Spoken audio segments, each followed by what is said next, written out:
Sevgili arkadaşlar, yeniden merhabalar. Yeni bir tarih videosuyla karşınızdayım. Bundan önceki dersimizde Osmanlı yükselme döneminden bahsetmiştik. Fatih Sultan Mehmet dönemi gelişmelerinden bahsettik. Daha sonra yükselme döneminde bir duraklama dönemi olarak adlandırdığımız 2. Beyazıt dönemi gelişmelerinden bahsettik. Bugünkü dersimizde Yavuz Sultan Selim'den bahsedeceğiz arkadaşlar. 1. Selim dönemi, Yavuz Sultan Selim dönemi gelişmelerine bakacağız sevgili dostlar. 1512 ile 1520 aralığı içerisinde Osmanlı Devleti'ni yöneten padişahtır diyorum Yavuz Sultan Selim için. Dikkat ederseniz 8 yıllık bir iktidar, 8 yılda 80 yıllık iş yapan hükümdar olarak adlandırılan kişi kimdir diye soracak olursa Yavuz Sultan Selim olarak bileceğiz sevgili dostlar. Yavuz döneminde tamamen doğuya yönelik bir sefer yapılmıştır. Tamamen doğuya sefer yapıldı. Yani Yavuz Sultan Selim'in batıya, Balkanlara herhangi bir sefer durumu yok. Nedeni ise arkadaşlar Osmanlı'yı tehdit edecek güçler bu dönem içerisinde doğuda bulunmaktadır. Nedeni Osmanlı'yı tehdit eden güçlerin doğuda bulunmasıdır. Doğuda bulunmasıdır. Kimdir bunlar sevgili arkadaşlar? Özellikle İran'da bulunan Safavi Devleti, Safaviler ve Mısır'da bulunan Memlükler sevgili arkadaşlar. Evet, bu dönem içerisinde Safaviler ve Memlüklerle mücadele edilmiştir. Buna dikkat edelim. Ne yapacağız? Öncelikle Safavilere karşı, İran'daki Safavilere yani Şah İsmail'e karşı, Şah İsmail ne yapacaktır? Osmanlı'nın topraklarına saldıracak, Doğu Anadolu topraklarını tehdit edecektir. Ve bu dönem içerisinde yine Anadolu'da Şii propagandası yapacaktır. Bu dönemde Safavilere karşı 1514 yılında, 1514'te Safaviler'de yapılan Çaldıran Savaşı, evet Çaldıran Savaşı kazanıldı. Ve Safaviler bir süre Osmanlı'yı tehdit edebilecek devlet olma özelliğini ne yapmış oldu? Kaybetmiş oldu ve Çaldıran Zaferi'nin sonrasında 1515 yılında sevgili arkadaşlar Dulkadiroğullarına son verilmiştir. Dulkadiroğullarına son verildi. Hangi savaşla? Turnadağ Savaşı'yla. Turnadağ Savaşı'yla Dulkadiroğullarına son verilmesi yine Anadolu Türk siyasi birliği açısından önemlidir. Hatırlarsanız biz Orhan Bey döneminde Karasioğulları'nın alınmasının Anadolu Türk siyasi birliğinin çalışmalarının başladığını söylemiştik. Çünkü ilk beylikti. Arada birçok beylik alındı. Şimdi son beyliğimiz Dulkadiroğulları. Osmanlı'ya katılan son beyliktir arkadaşlar. O zaman Dulkadiroğulları'nın alınmasıyla birlikte ne olacaktır? Anadolu Türk siyasi birliği, Anadolu Türk siyasi birliği sağlandı diyebilirim değil mi arkadaşlar? Anadolu Türk siyasi birliğinin sağlandığını söyleyebilirim. Çünkü Osmanlı'ya katılan son beyliktir diyorum. Geldik sevgili arkadaşlar Safavileri yendik. Evet burada Safavileri yendik. Ne olacak? Şimdi sıra geldi Memlüklere. Memlüklerin biliyorsunuz Anadolu beyliklerine Osmanlı'ya karşı kışkırtma pozisyonu vardı. Yine Osmanlı'ya karşı özellikle Hicaz su yolları noktasında bir takım problemler yaşanacaktı. Üstünlük sağlama çalışması var. İslam dünyasının liderliğini ele geçirme çabası var. Bu anlamda cihan hakimiyeti, her iki devletin de cihan hakimiyeti anlayışı olduğundan dolayı 1516 Merci-Dabık Savaşı'yla Memlükler yenildi. Ve sevgili arkadaşlar Suriye, Filistin toprakları Osmanlı'ya katıldı.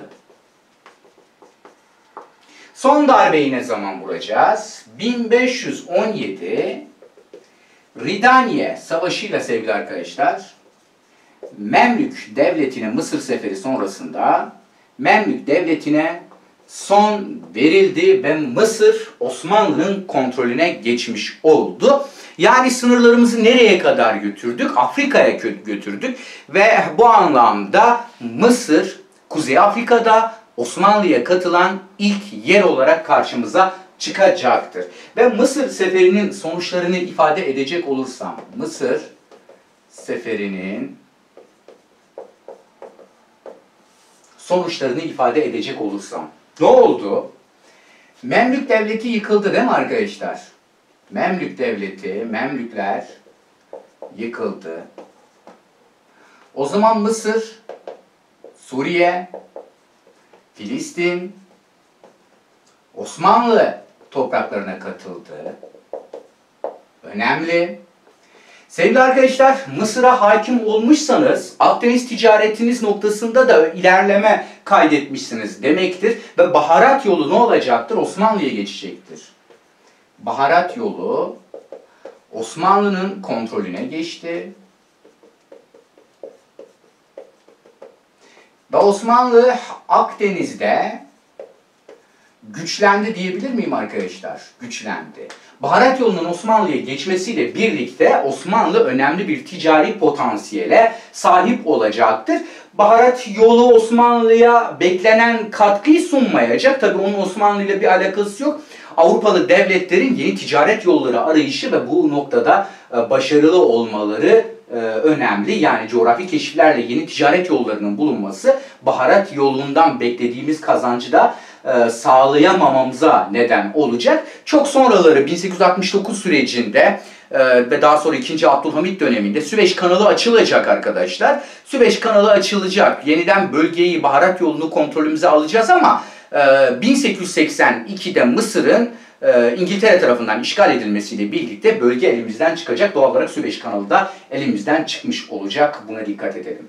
Sevgili arkadaşlar, kutsal emanetler İstanbul'a getirildi. Kutsal emanetler İstanbul'a getirildi. Peygamberden kalan, peygamberin özel eşyaları İstanbul'a getirildi. Günümüzde de Topkapı Sarayı'nda sergileniyor. Kutsal emanetlerin İstanbul'a getirildiği süreç bu dönemdir. Evet, halifelik Osmanlı'ya geçti. Halifelik Osmanlı'ya geçti sevgili dostlar. Bu önemlidir Mısır Seferi sonrasında. Doğal olarak halifelik daha öncesinde, yani Osmanlı'ya Memlüklerden mi geçti sorusunun cevabı yanlış. Halifelik Osmanlı'ya Abbasilerden geçmiştir. Memlükler nasıl ki Büyük Selçuklu Devleti, yine Gazneliler halifeyi korumuş iken Memlükler de Abbasi halifeliğini korumuş arkadaşlar. Bu dönemde Memlük Devleti'ne son vermekle birlikte Abbasi halifeliğin koruyuculuğu da ortadan kalkacak ve Osmanlı hükümdarları Yavuz'dan itibaren halife unvanını kullanmaya başlayacaklar. Halifeliğin Osmanlı'ya geçmesiyle birlikte Osmanlı'nın teokratik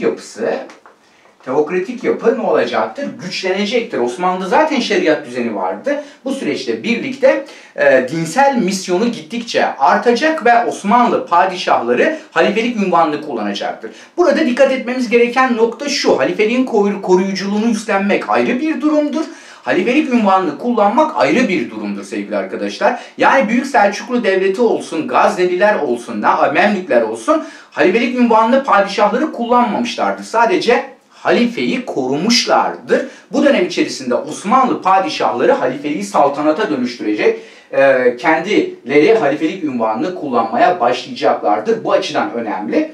Tabii halifeliğin Osmanlı'ya geçişiyle birlikte divana girecek olan, daha sonra girecek olan Şeyhülislam'ın da önemi artmaya başlayacaktır. Dinsel misyondan, halifelikten dolayı burası da önemli. Sevgili arkadaşlar, Memlükler daha önce Kıbrıs'ta bulunan Venedikliler Kıbrıs adası için Memlüklere ne yapıyorlardı? Vergi veriyordu. Artık Memlükler olmadığına göre o zaman Venediklerin Kıbrıs adası için verdikleri vergi kime geçecektir? Osmanlı'ya geçecektir. Venediklerin Kıbrıs adası için verdikleri vergi kime geçti? Osmanlı'ya geçti. Osmanlı'nın yine ekonomik kaynaklarının arttığını söyleyebiliriz. Evet, gördüğünüz üzere Mısır seferi Osmanlı açısından çok önemli. Tekrar söylüyorum, Kuzey Afrika'da Osmanlı'nın eline geçen ilk yer Mısır'dır. Yine Suriye, Filistin toprakları bu süreç içerisinde Osmanlı'ya katılmış. Baharat yolu Osmanlı'ya geçmiştir. Coğrafi keşiflere neden olacak ve Osmanlı'nın beklenen kazancı elde etmemesine neden olacaktır. Osmanlı'nın Akdeniz'de eli güçlenecek, kutsal emanetler, peygamberden kalan eşyalar İstanbul'a getirilecek. Ali Bey'in Osmanlı'ya geçmesi, Osmanlı'nın teokratik yapısının güçlenmesi, bir de Venediklerin Kıbrıs Adası için verdikleri vergi ne olacaktır? Osmanlı'ya geçecektir. Mısır seferinde bu şekilde sonuçlandırıyoruz. Evet, Yavuz dönemi gelişmelerini genel anlamda bu şekilde ifade ettik. Bir de bu dönem içerisinde arkadaşlar Anadolu'da Bozoklu Celal adıyla birisi ne yapmıştır? İsyan etmiştir. Bozoklu Celal isyanı bu döneme aittir diyorum. Bozoklu Yozgat'ta Celal isyanı bu dönemde çıkmıştır. Vergi meselesinden dolayı ve bundan sonra Anadolu'da çıkacak özellikle ekonomik nitelikli, sosyal nitelikli isyanların tümüne Celali isyanlarının adını vereceğiz ki ismini buradan Bozoklu Celal'dan aldığını bilelim. Evet, Yavuz dönemi gelişmelerini burada noktalıyorum. Şimdi gelelim Cihan Padişahı kime? Kanuni Sultan Süleyman'a, 1. Süleyman'a geçiyorum sevgili dostlar.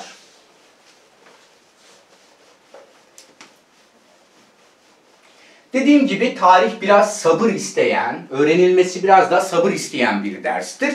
Ne yapalım? Yazmaya devam edelim, anlamaya devam edelim. Bu konularla ilgili bolca soru çözelim sevgili dostlar. Evet, Kanuni Sultan Süleyman dönemi, 1. Süleyman dönemi gelişmelerine beraber bakalım. Şuraya Kanuni ünvanını vereceğiz.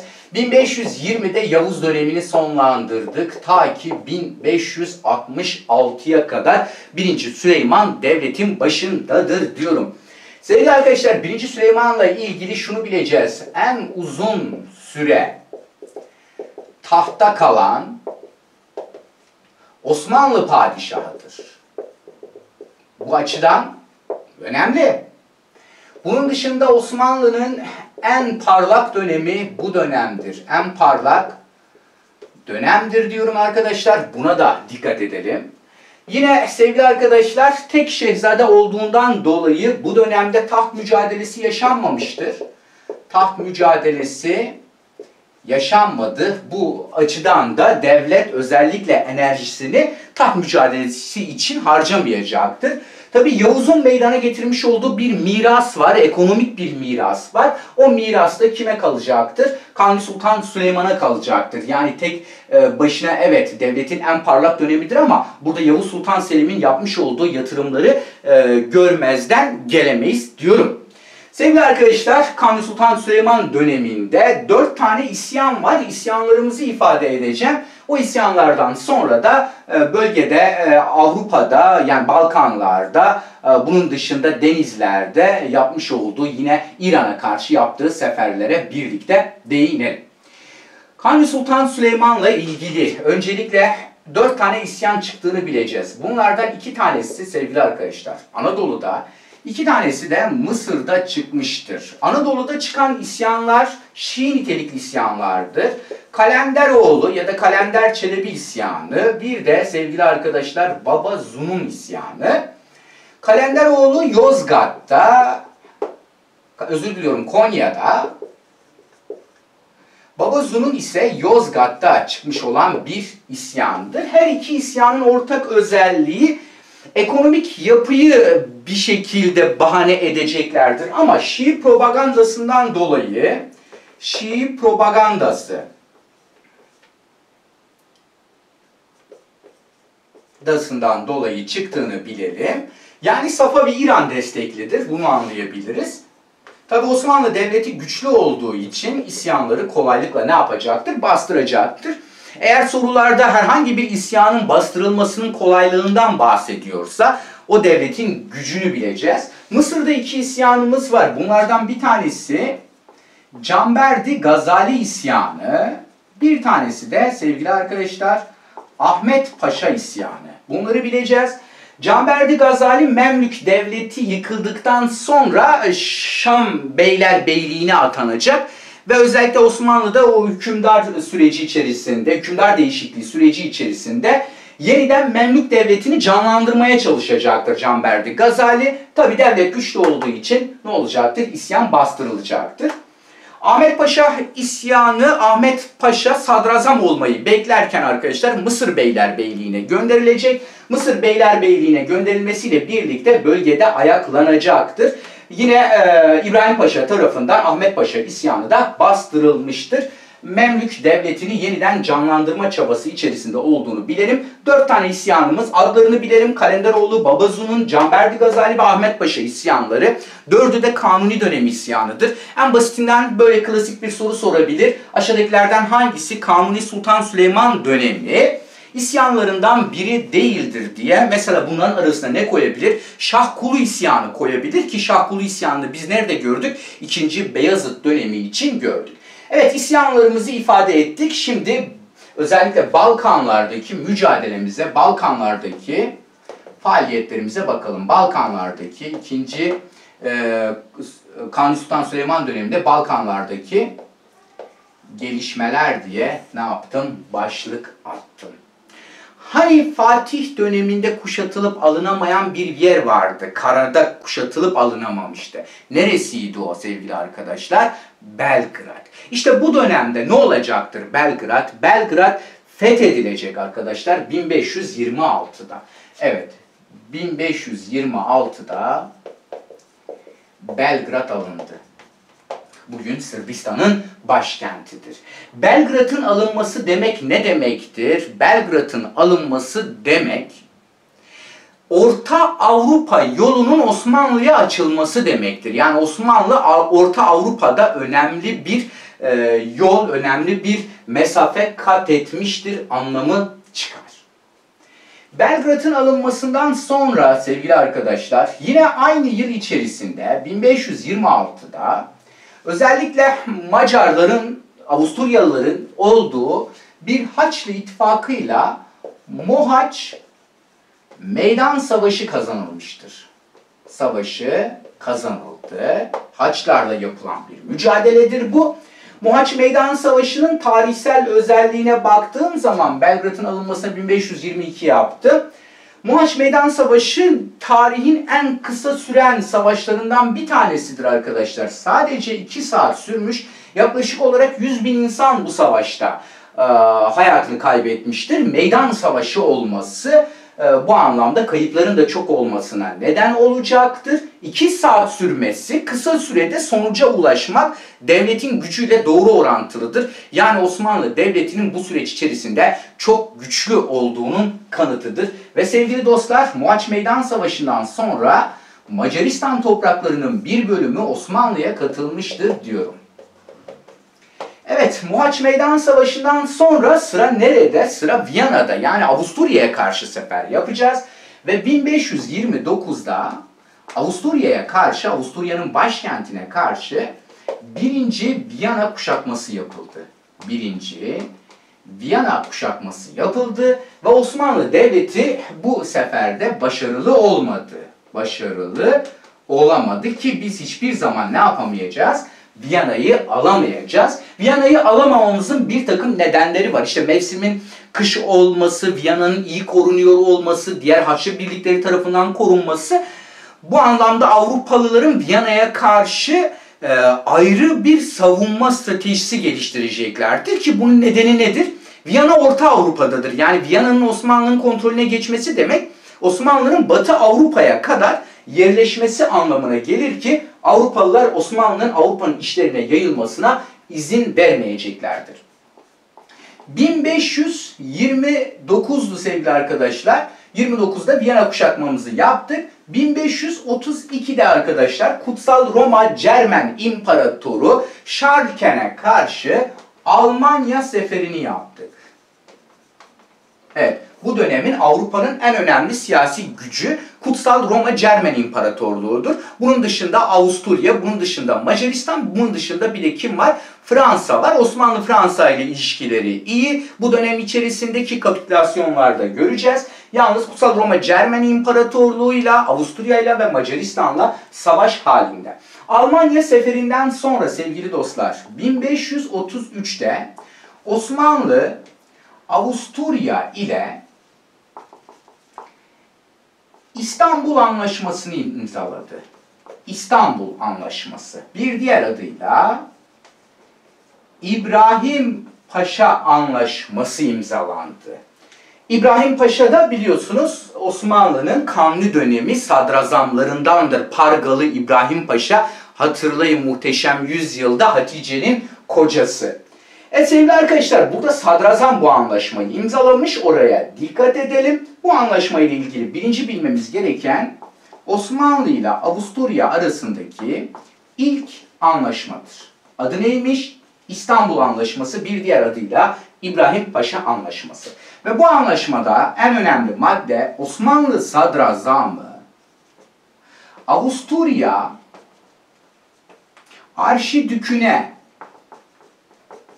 yani kralına denk sayıldı. Yani Osmanlı'nın ikinci adamı Avusturya'nın birinci adamına protokolde denk sayılmış. Biz burada devlete nasıl bir mesaj vermeye çalışıyoruz?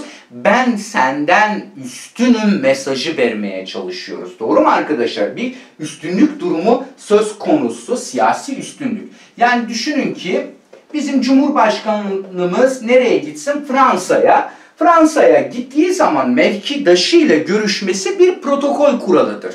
Ama Fransa Cumhurbaşkanı yerine Dışişleri Bakanı'nı Cumhurbaşkanı ile muhatap kılarsa ne demek bu arkadaşlar? Protokol anlamında ben senden üstünüm havası yaratmaya çalışıyor ki Osmanlı Devleti'nin bu süreç içerisinde sadrazamın onların arşidüküne denk sayılması net bir üstünlüğün ifadesidir. Ne zamana kadar devam edecek bu üstünlük? 1606 Zitvatoruk Anlaşması'na kadar. Göreceğiz Osmanlı duraklama döneminde Zitvatoruk Anlaşması'nda bu maddeyi şöyle değiştirecekler. Osmanlı padişahı Avusturya Arşidükü'ne denk sayılacak. O zaman burada kazanılan siyasi üstünlük daha sonraki Zitvatoruk Anlaşması'yla sona ermiştir. Yine Osmanlı'ya vergi vermesi, vergi miktarının arttırılması şeklinde bir takım maddeler söz konusudur diyorum bu süreç içerisinde.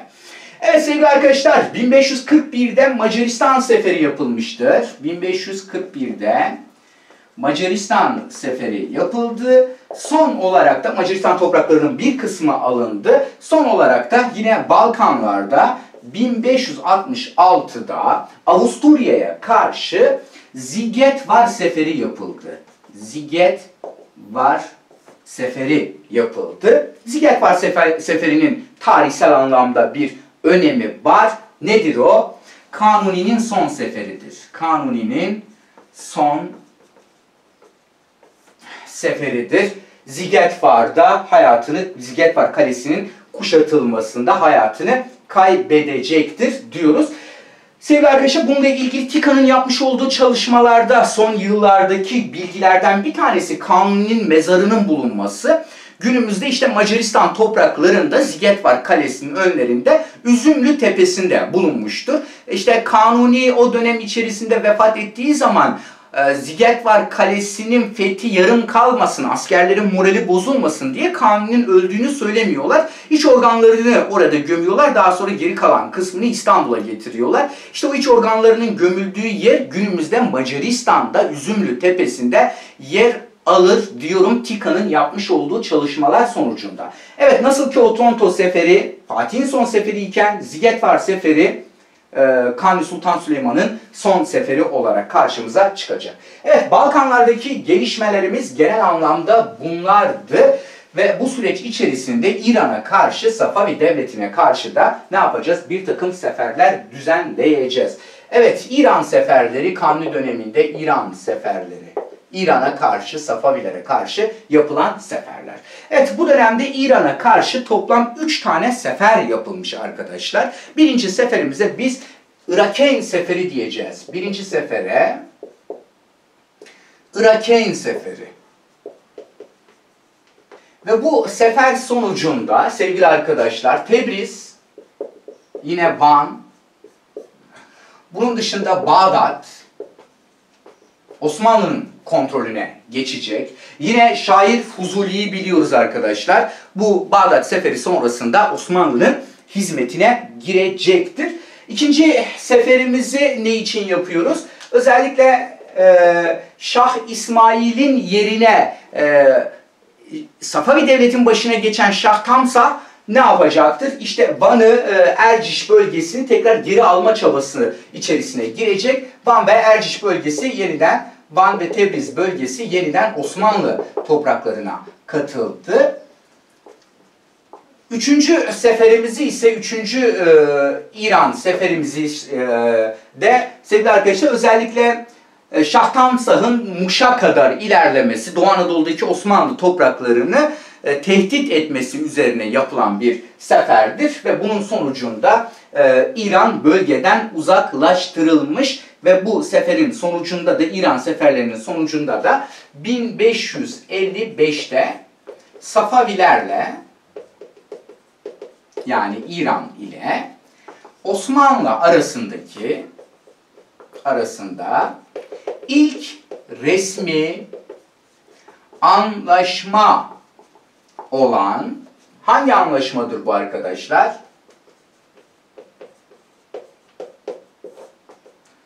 Evet, Amasya Anlaşması imzalanmıştır ve bu anlaşmada da çıkarılabilecek sonuç şudur.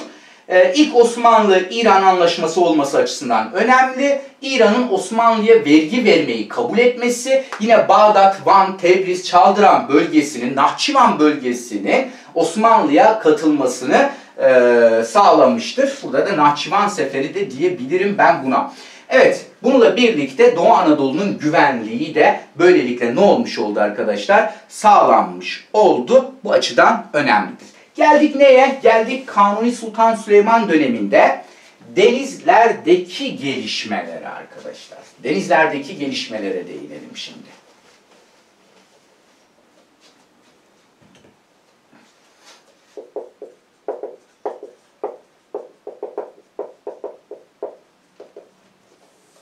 Evet, denizlerdeki gelişmelerimize bakacak olursak, Fatih döneminde kuşatılıp alınamayan bir yerimiz vardı. Neresiydi o arkadaşlar? Rodos Adası. 1522'de ne olunacaktır? Alınacaktır. Bunun dışında sevgili dostlar, 1533'te Cezayir Osmanlı topraklarına katıldı. Yani Kuzey Afrika'da Mısır'dan sonra Cezayir'i de Osmanlı'ya kattık. Cezayir'i kontrol altında tutan Barbaros Hayrettin Paşa, Hızır Reis, Osmanlı'nın kontrolüne girecektir ve kaptanı derya olacaktır. Hızır Reis. Avrupalılar buna ne diyecektir? Kızıl Sakal diyecek arkadaşlar. Kızıl Sakal Osmanlı'nın kontrolüne geçmiştir ve Osmanlı'da ne olacaktır bu? Kaptanı derya olacak. Buna da dikkat edelim. Kaptanı derya olduktan sonra Barbaros Hayrettin Paşa 1538'de Haçlılarla yapılacak Preveze Deniz Savaşı'nı Osmanlı kazandı ki nedir? Tarihin önemli deniz savaşlarından bir tanesidir ve Osmanlı bu anlamda önemli bir kazanım elde etmiştir. Yine sevgili arkadaşlar 1551'de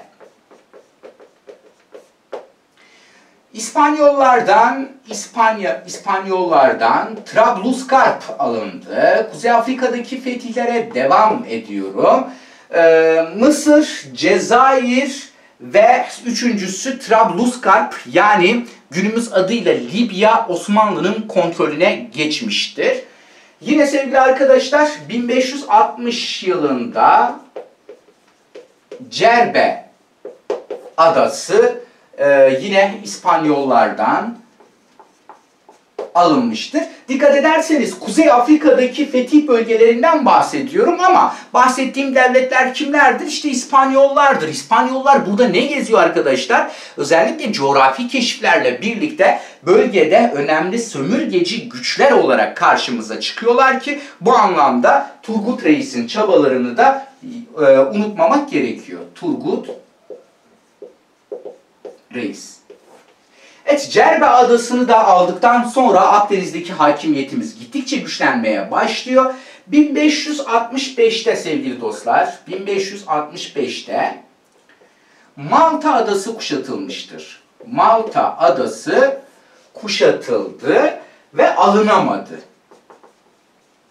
Malta Adası kuşatıldı ve alınamadı. Osmanlı tarihinde kuşatılıp alınamayan denizlerde kuşatılıp alınamayan tek yer neresidir arkadaşlar? Malta Adası'dır. Lütfen buna dikkat edelim. Ve Malta Adası'nda ne olmuş arkadaşlar? Turgut Reis şehit olmuştur. Burada kuşatmayı Piyale Paşa yapacak. Piyale Paşa kuşatmayı yaptı. Kırmızı kalemle yazıyorum. Daha önceki yıllarda sanırım ön lisans sorusuydu. Turgut Reis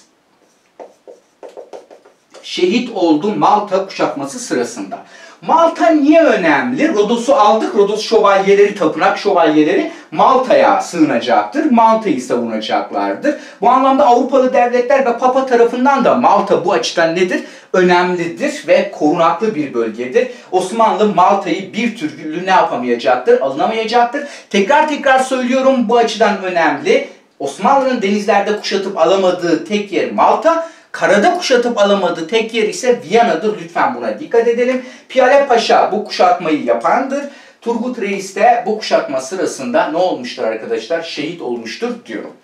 Evet, gelecek dersimizde Hint deniz seferleriyle devam edelim.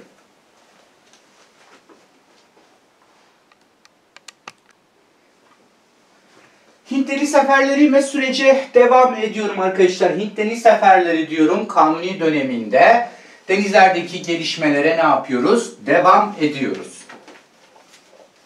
Şöyle, Hint deniz seferleri diyorum. Sevgili arkadaşlar, bu dönemde Hindistan'a yaklaşık olarak 4 sefer yapılacak, deniz seferi yapılacak. Bu seferlerin nedeni nedir sevgili dostlar? Coğrafi keşifler olmuştu Avrupa'da. Bu coğrafi keşiflerle birlikte Ümitburnu bulunmuş, yeni ticaret yolları bulunmuş ve doğal olarak baharat yolu, Akdeniz ticareti önem kaybetmişti. Ve bu Hindistan coğrafyasına yapılacak olan bu seferlerle birlikte bölgedeki ekonomik yapıyı kendi lehimize çevirip yeniden bu Akdeniz ticaretine önem kazandırma çabası içerisindeler. Özellikle şöyle diyeyim, coğrafi keşiflerle önemi azalan ticaret yollarına, özellikle baharat yolu için söylüyorum çünkü İpek yolu Karadeniz'de, işlerlik kazandırmak. Bu dönem içerisinde lütfen unutmayın, daha önce söylemiştim, Osmanlı'nın kuruluş döneminde Venedik ve Cenevizliler, Osmanlı'nın yükselme döneminde ise İspanya ve Portekiz en önemli deniz gücü olarak karşımıza çıkacaktır. İspanya daha çok Afrika kıtasında karşımıza çıkacak. Portekiz daha çok bu coğrafyada sömürgeci güç olarak karşımıza çıkacaktır. Ve bölgede bulunan Müslüman bir krallık var. Müslüman Gücerat Krallığı'nın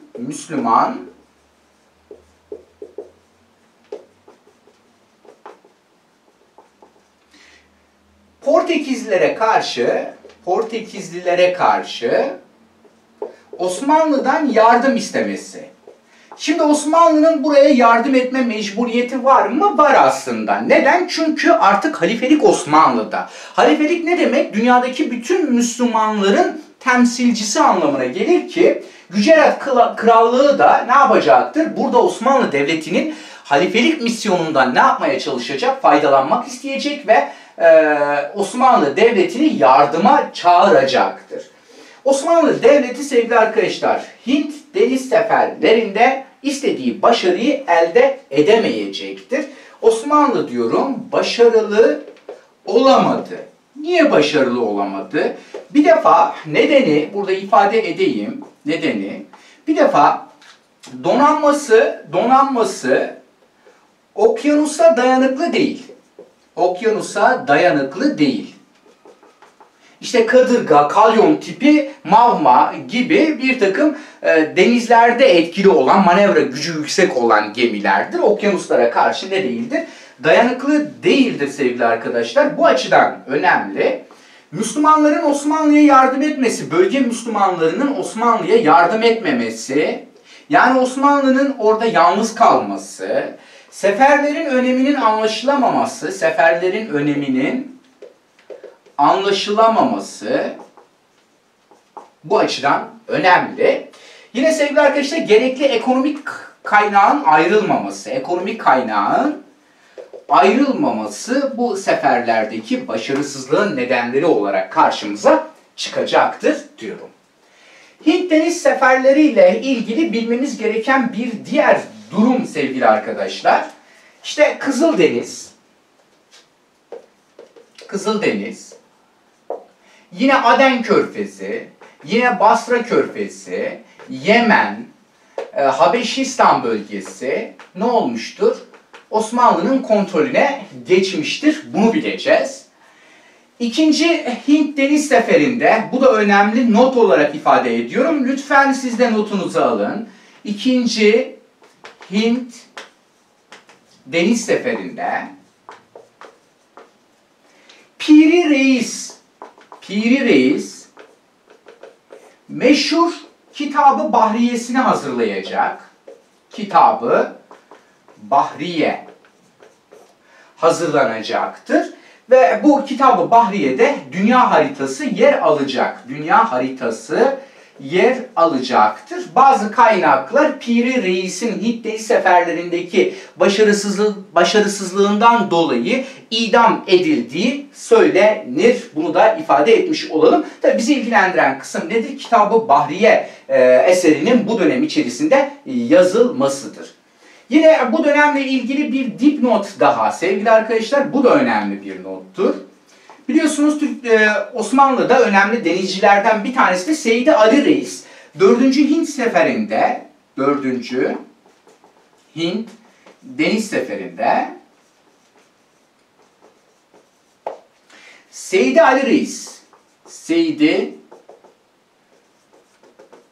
Ali Reis hangi eserini yazacak?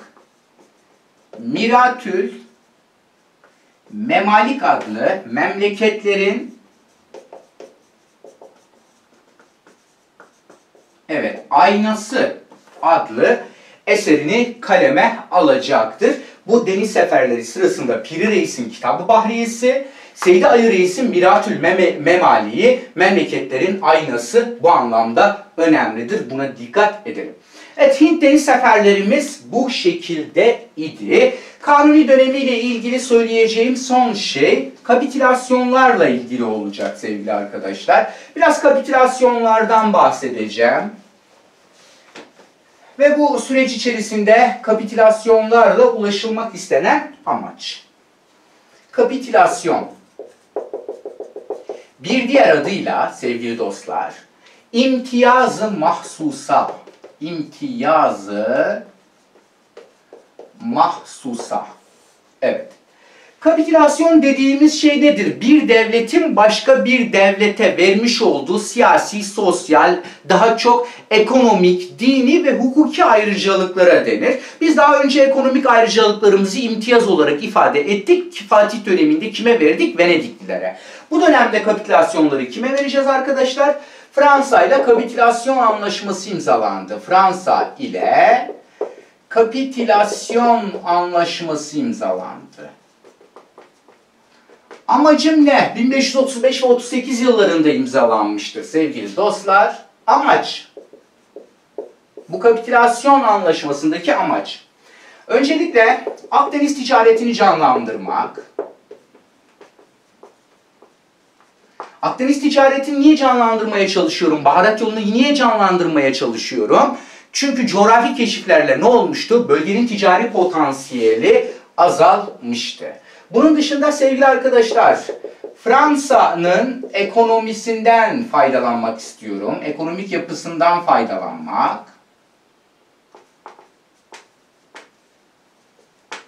Bunun dışında ne diyebilirim? Yine Avrupa Hristiyan birliğini parçalamak. Fransa Avrupa'nın Katolik dünyasının önemli bir gücüdür. Doğal olarak Fransa'yı kendi yanımıza aldığımız zaman Osmanlı'ya karşı oluşabilecek Haçlı İttifakı'nı da ne yapmış olursunuz? Engellemiş olursunuz. Bu anlamda önemlidir Hristiyan birliğini parçalamak. Hatta Kanuni döneminde Avrupa'da mezhep savaşları olacak arkadaşlar. Protestanlığı savunmaya çalışacaklar ki Kanuni ne yapacaktır? Katoliklere karşı protestanlara ekonomik yardımlarda bulunacaktır. Bu kapitülasyonlara bakacak olursak sevgili arkadaşlar, Fransa'nın Osmanlı sularında, Fransız gemilerin Osmanlı sularında serbestçe dolaşabileceğinden bahsediyor. Yine Fransız tüccarlar arasında herhangi bir sorunun yaşanması duruma Fransız yargıçların bakacağı, yine Fransız tüccar ile Osmanlı tüccarı arasında herhangi bir sorun yaşandığı zaman Fransızların tercüman bulundurabileceği ve bu anlamda haklarını koruma çabası içerisine gireceğinden bahsediyor. Ve Kanuni Sultan Süleyman kapitülasyon anlaşmalarının anlaşmayı imzalayan hükümdarların ömrü için geçerli olmasını isteyecektir. Yani Kanuni'den sonra kapitülasyon maddesinin devam etmesini istemiyor. Niye istemiyor bunu? Çünkü kapitülasyonlar kontrol altına alınamazsa, yani kontrollü bir şekilde verilmezse devletin ekonomik yapısına zarar verebileceğini düşünüyor. Ama Kanuni'den sonraki hükümdarlar bu öngörüyü göremediklerinden dolayı kapitülasyonların hem kapsamını genişletecekler hem de yeni devletlere vermeye başlayacaklardır. Bu da ne demektir? İleride Osmanlı ekonomisinin yerli ekonominin çökmesine en önemli dış gelişme kapitülasyon olarak karşımıza çıkacak ki ta Lozan'a kadar kapitülasyonlarla ne yapacak? Bu coğrafya uğraşmak zorunda kalacaktır. Kapitülasyonları imtiyazı mahsusa dediğimiz ayrıcalıkları bu şekilde ifade etmiş olalım. Evet, kapitülasyonlarımız bu şekildeydi. Şimdi Kanuni'den sonraki son döneme bakacağım ve yükselme dönemini yavaş yavaş sonlandıracağım. Sokullu Mehmet Paşa dönemi diye başlık atıyorum sevgili dostlar. Sokullu Mehmet Paşa. Sevgili dostlar, Sokullu Mehmet Paşa 1564-1579 yılları arasında Osmanlı'da bir Hırvat devşirmesidir ve sadrazamdır. Evet, Hırvat devşirmesidir diyeyim. Hırvat devşirmesidir. Özellikle Fatih'ten itibaren devletin üst düzey kademelerine daha çok devşirme kökenler getirilmişti. Nedeni de neydi? Merkezi otoriteyi güçlü tutmaktı sevgili arkadaşlar. Sokullu Mehmet Paşa Osmanlı'da 3 hükümdara sadrazamlık yapmış. Kanuni'nin son 2 yılına denk geliyor. Kanuni'den sonra devletin başına geçecek olan 2. Selim dönemi ve son olarak da 3. Murat'a ne yapacaktır? Sadrazamlık yapacak. Şöyle yazıyorum. Kanuni, 2. Selim ve 3. Murat'a sadrazamlık yaptığını bileceğiz arkadaşlar. Bu 3 hükümdara ne yaptı? Sadrazamlık yapmıştır Sokullu Mehmet Paşa. Neler yapacak onlara bakalım. 1568'de sevgili arkadaşlar, 1568'de Sakız Adası alındı. Evet. Sakız Adası alınarak yine bölgede önemli etkili bir güç haline gelecektir. Yine 1571'de sevgili dostlar Lala Mustafa Paşa tarafından, hatta neresi alındığını söyleyeyim ilk olarak, Kıbrıs Adası fethedildi. Kim tarafından? Lala Mustafa Paşa tarafından. Kıbrıs Adası'nın alınması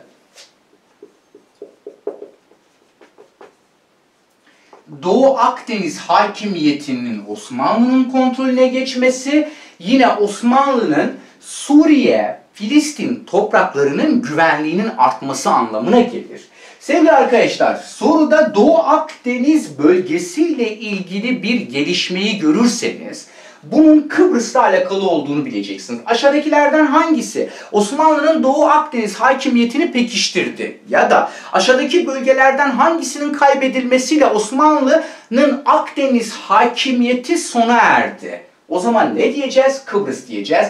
Kıbrıs adasını Doğu Akdeniz kavramıyla ne yapalım? Özdeşleştirelim.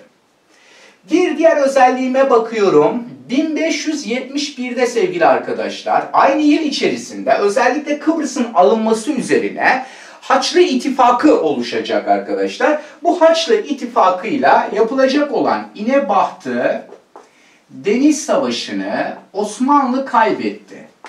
Osmanlı kaybetti. Osmanlı ağır bir yenilgi alacaktır. İnebahtı Deniz Savaşı'nda Osmanlı donanması ne oldu arkadaşlar? Osmanlı donanması burada yakılmıştır. Buna dikkat edelim. Evet sevgili dostlar, özellikle Sokulu Mehmet Paşa kendisini ziyarete gelen Venedik elçisine ne diyecek? Biz Kıbrıs'ı alarak sizin kolunuzu, siz İnebahtı'da donanmamızı yakarak sakalımızı kestiniz. Kolu kesersiniz geri gelmez, sakalı keserseniz ne olur? Daha gür bir şekilde yeniden çıkar demek istiyor. Aslında Osmanlı faaliyetlerinin devamlılığını ifade ediyor sevgili dostlarım. 1574'te sevgili arkadaşlar Tunus İspanyollardan ne oldu? Alındı. Bakın nereye aldık? Mısır'ı aldık, Cezayir'i aldık sevgili arkadaşlar. Şimdi nereye alıyorum? Tunus'u alıyorum, İspanyollardan alıyorum. Bu anlamda önemli. 1575'te yine Lehistan, bugünkü Polonya Osmanlı hakimiyetine girdi bu dönemde. Son olarak 1577'de arkadaşlar Portekizlilerden neresi alındı? Fas alınacak. Fas'ta sevgili arkadaşlar onu da ifade edeyim. Vadi Üsseyl Savaşı'yla kimlerden alınmıştır? Bakın yine bölgedeki sömürgeci güç olan Portekizlerden Fas bölgesi alınacak. Mısır'dan itibaren devam eden Kuzey Afrika fethi Fas'ın fethedilmesiyle tamamlanmış olacak. Yani Kuzey Afrika'nın neredeyse tamamını Osmanlı ele geçirmiş olacaktır. Sevgili dostlar, Sokulu Mehmet dönemi gelişmelerimiz bunlardı. Üç hükümdara sadrazamlık yaptığını ve denizlerde özellikle etkili olduğunu, Lehistan'ın batıda yine önemli bir alan olduğunu, hakim olunan bir alan olduğunu bileceğiz. İnebahtı Deniz Savaşı'nı lütfen unutmayalım. Daha sonraki derslerimizde kronolojide de ifade edeceğiz. Osmanlı donanması tarihte 4 kez yakılmıştır.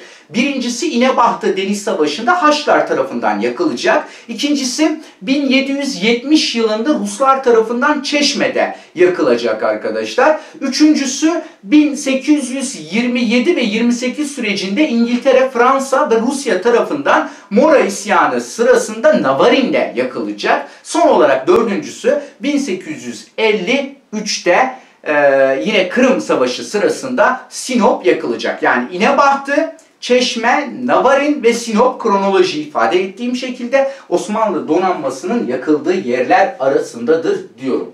Badiüsel Savaşı'nı da yine Fas'ı unutmayalım. Sevgili arkadaşlar, Sokullu dönemi projeleriyle Osmanlı yükselme dönemini ne yapıyorum? Sonlandırıyorum. Sokullu dönemi projeler.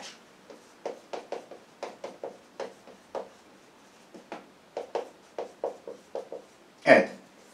3 tane önemli projemiz var. Bunlardan bir tanesi Don Volga Kanal Projesi. Don Volga Kanal Projesi. Ne demek bu?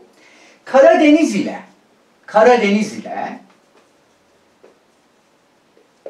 Hazar Denizi'ni birleştirme projesidir. Bu projeyle ne yapmaya çalışıyorum? Coğrafi keşiflerle önemi azalan İpek yoluna canlılık kazandırmak. Bunun dışında Rusların güneye inmesini önlemek.